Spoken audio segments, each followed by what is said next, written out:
Hey, being able to say you're a certified mechanic really means something to the people, especially when they're handing you the keys to the car. But before you can slap that badge on your shoulder, you have to pass the test. Now, an ASE certification requires a few things. Number one, you have to have relevant work experience. Number two, you have to pass one or more of the exams. And number three, you have to go back and get certified every 5 years.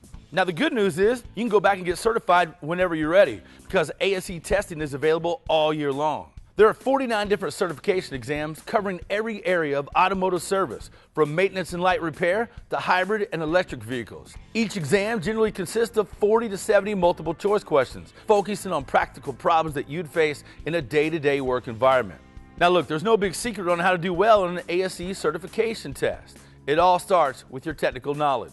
But ASE also provides some online tools to help you get prepared. You can take an ASE practice test, which is half the length of the regular exam and provides a performance report with explanations for both the correct and incorrect answers. That way, you can kind of see what areas you need to study up on. All right, here's an example of some of the questions you might actually find on the test. We snatched this one right off the practice exam. Has to do with light trucks and automobiles. And actually has to do with a lot of what we're dealing with in the shop today. A compression test shows that one cylinder is too low. A leakage test on that cylinder shows that there is too much leakage. So during the test, air could be heard coming from the tailpipe.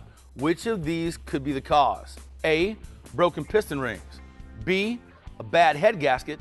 C, a bad exhaust gasket. Or D, an exhaust valve not seating. The correct answer is D. Look, you got it right.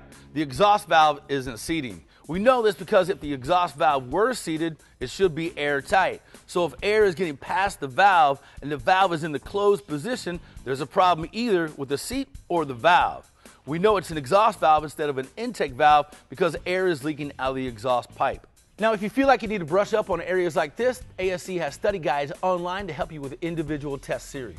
The study guides include more sample questions, training resources, and details to help you get more familiar with the test material. So get registered, get to studying, and get your ASE certification.